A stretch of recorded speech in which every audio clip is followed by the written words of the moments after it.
Something is controlling my family. Please help us. Submitted by T4 Bullock. But Daddy, I'm not tired yet. I'm not. I turned around to see the wide green eyes of my little girl staring up at me. They tried desperately to stay open, but I watched as they slowly drooped and closed, only to snap back open. She clutched her light brown teddy bear to her chest and rubbed her left eye with her balled up hand. Her long, thick curls bounced from side to side as she shook her head and refused to acknowledge my hand pointing upstairs to her bedroom. Come on, Nugget, time to go to bed, I told her as I reached for her hand. She protested but accepted, and I let my 4-year-old daughter guide me up to her room. She brushed her teeth on her own and I situated her bedclothes for her. Almost done in there? I called to her after the sound of the electric head had ceased for nearly a minute. A muffled response followed. Almost. Gotta get my tongue too. I smiled warmly at the thought of her doing things herself. She's growing up so fast. She trudged into the room and looked at her purple and green shirt and pants laid out before her. My favorite. She clutched the shirt and held it to her face. She inhaled deeply and turned to me, her brow furrowed. You can't look at me while I change. Her expression was dead serious. Excuse me? Teacher said it was bad. I rolled my eyes. Fine. If you want to get dressed like a big girl all by yourself, you go right ahead. I stepped out of the room for a minute and closed the door. I heard her struggle and what sounded like a lamp fall. Everything okay in there? My hand went to the doorknob and I turned it. A strange odor wafted towards me. It was an acrid smell, like the sickly sweet odor of a fruit which had been out in the sun. Daddy, wait. I can do it. Do you have food in your room? You know the rules about food in your room. A pause, then a giggle. I shrugged my shoulders and waited until I heard her cease her struggle. All done. I came in to see her positively beaming. She stood at the foot of her bed with her arms outstretched. Her teddy propped on the edge of the bed. Her shirt was on backwards and one pant leg was not quite rolled all the way down. You're a mess, little nugget, I said as I admired the attempt. She giggled and hopped into bed. There it was again. That sugary sweet scent. What was that? I looked around the room to see if I could spot a source. What have you been eating in your room? Nothing. She responded. Tomorrow we will clean this room up and see. I wrapped the blankets up around her and tucked her in. Wait. Mr. Pickles. She reached for the bear and grabbed it. She held it tight to her chest as I wrapped her back up. I confirmed she was nestled tightly in the blankets and reached for the lamp at her bedside. No bedtime story. Her lips pouted as she pulled the blanket up to her chin. Mr. Pickles' beady black eyes stared at me with equal disappointment. Okay, which one shall it be? I muttered to myself as I turned and perused her bookshelf. Piggies.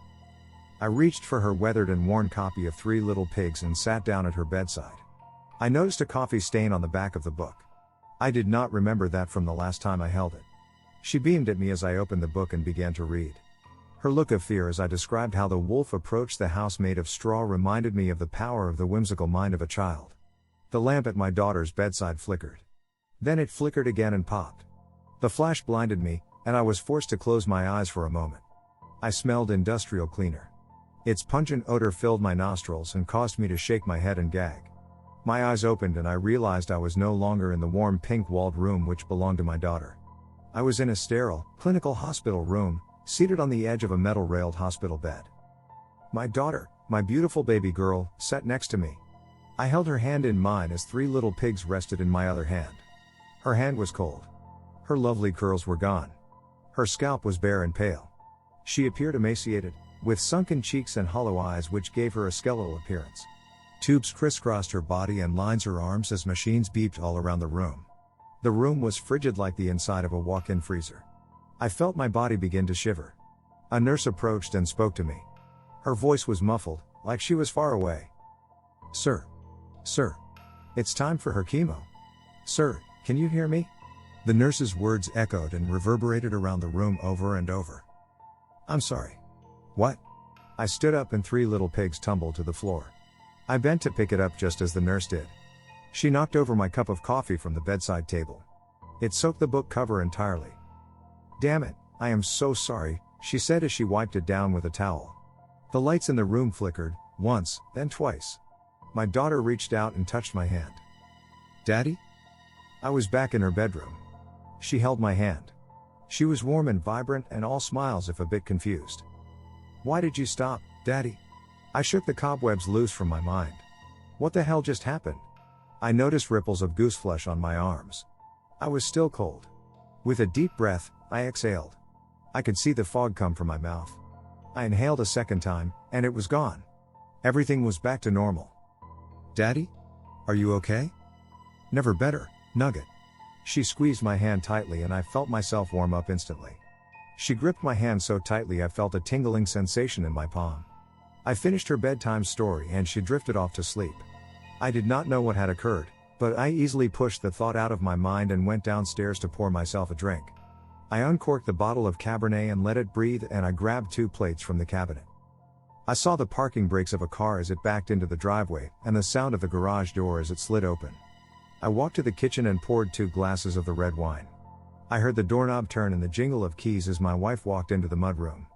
I turned the corner and met her gaze. She looked tired and weary. Her shoulders were slouched, and she held her chin down as she entered. It must have been a tough day. I had not heard from her at all. I handed her the glass and held my own up.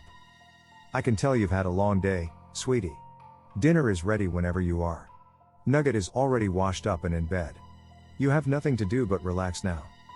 Her eyes, tired and lined with dark circles, suddenly came alive. "What did you just say?" Her tone was angry. Accusatory. I bristled at the way she spoke to me and became defensive. "I'm sorry, but I thought you would be happy I took care of things for you." My tone carried more than a hint of dryness. "How dare you?" I saw fire in my wife's eyes now. They scrunched up and I saw hot tears form quickly as she shook her head, a look of disgust on her face when she finally opened them again. "What the fuck is wrong with you? What is wrong with you? What's your problem? Things haven't been easy the last month or so. I did my best to be of help tonight." For the first time in 6 years of marriage, I shouted at my wife like she was my enemy. "And why have things been so hard, huh? She's been gone less than a month. But you stand there like nothing happened. And why the fuck did you get her bear out?" What? I looked down and saw I held Mr. Pickles in my right hand. It had a blood stain on it. My blood. My hand was bleeding from a ring of tiny pin prick holes near the wrist. I stammered for words as I stared through my wife. Through the walls of the home and off into the distance. Memories flood back to me in waves. They were like a tidal wave of pain and misery. Images flashed before my mind's eye. Her limp body as she fell in the yard. The hospital visits. The oncologist hollowly explained the situation. The rounds of chemotherapy. The sleepless nights and exhausted days. The tears and the screams. The funeral. I was brought back to earth by a sound, possibly something my wife said to me.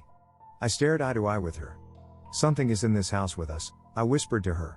Her head tilted slightly as she pursed her lips, tears still on her cheeks, anger more at the forefront of her emotions. "Come with me. Please." I led my wife upstairs and told her to keep her voice down.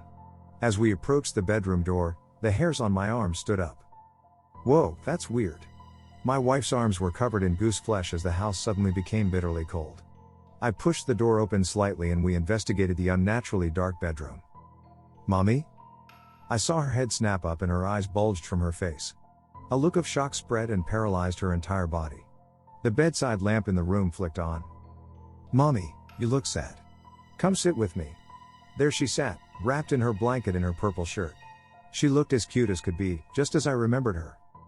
No, what is this?" My wife screamed as she dropped to her knees in the hallway. "Mommy, come sit.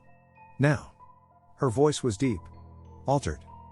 The thing that looked like our daughter rose from the seated position. It appeared to float out of the sheets about a foot above the bed. The body stretched and bloated. The skin ripped and thick gouts of black ooze dripped onto the sheets as the pajamas tore away to reveal a mutated mass of flesh. The ooze released that sugary sweet diabetic smell. It twisted and writhed, like it had no true form, but somehow still held a face like my little girl. Her sweet brown eyes multiplied and spread across the head and the skin of her fingers flayed open. Her little painted nails clattered to the floor, as did her teeth. One by one, they fell from her mouth as more of the black pus gushed from behind her lips. My wife recoiled back and fell onto her butt. I stepped forward and reached for the door to close it. More tentacles tore through the ribcage in endless waves and sizes. Her skin fell like a husk on the bed. A horrible voice boomed from the room. It was deep, nightmarish, and distorted. But it was my daughter's voice. It pleaded with us to understand. Don't leave, Mommy. It's been so long since we have had a family. You see, we have wandered for eons, alone. Until we felt your pain across the void. We heard your cries and your whispers and your prayers. We crossed endless barren worlds to be here, with you. Your pain was a beacon through the warp. It guided us to you, Mommy. All you must do is take our hand. Take our hand and everything will be just fine. Don't you want to have a family again, Mommy? A fleshy tentacle shot out of the darkness and latched onto my wife's wrist. She screamed as retracted spikes pierced her skin. It yanked her so hard I thought it would dislocate her shoulder. I grabbed her by her other arm in a desperate attempt to help. Her face was a look of desperation and pure terror. More tentacles poured from where my child's fingers used to be and enveloped my wife's entire torso. I pressed my shoulder against the doorframe for leverage to fight the inhuman strength I fought against. I felt that would begin to break and hurt its splinter. The molding fractured against the force being put upon it. I gasped for a breath and gave her my hardest tug. It was my last chance. Help me, she screamed as she was yanked from my grip. She smacked the floor hard and blood leaked from her nostrils. 2 of her fingernails snapped off as she was dragged across the carpet towards the bed. The tentacles retracted back into fingers and the entity began to reform. It held my wife's hand gingerly like the child it pretended to be. I could see purple liquid begin to crawl up my wife's arm under the skin where it had been punctured. Something flowed in her veins. She stopped her resistance and sat down at the foot of the bed. The creature looked like my sweet baby girl again. It sat back down, fully transformed back into its human appearance. My wife stared at me with a warm smile on her face. She wasn't even aware of her injuries any longer. The veins faded and returned to normal. Honey, are you okay? You are sweating, she said to me as she held our daughter's hand. Blood flowed freely down her face. It coated her teeth and dropped from her chin. But she didn't seem bothered at all. Yeah, everything is just fine, I responded. She turned and looked at the entity in my daughter's bed. The thing smiled my daughter's smile and spoke with her voice again. Yep. Everything is just perfectly splendid. The sing-song voice seemed utterly repulsive to me as I realized it had control of my wife, just as it had controlled me earlier. I think I will stay with our baby girl for just a little longer. I have missed her all day. Could you bring dinner to me, sweetie? I am famished, my wife said. Her eyes were alight, and she appeared to be genuinely happy. The first time I had seen her happy in what felt like forever. You go back to bed, little nugget. I am going to get Mommy's dinner. I closed the door and fell to my knees as I silently cried. I stumbled my way downstairs to the office to write down everything. Every memory, every detail must be recorded. I do this to preserve my sanity and to save us. I have programmed a digital trigger into this document. If it is not deactivated each day, this information goes on the net. If you are reading this now, I did not make it to the trigger today. I did not manage to escape a second time. So, please. If you are reading this, gather your strength. Someone must free us from this thing.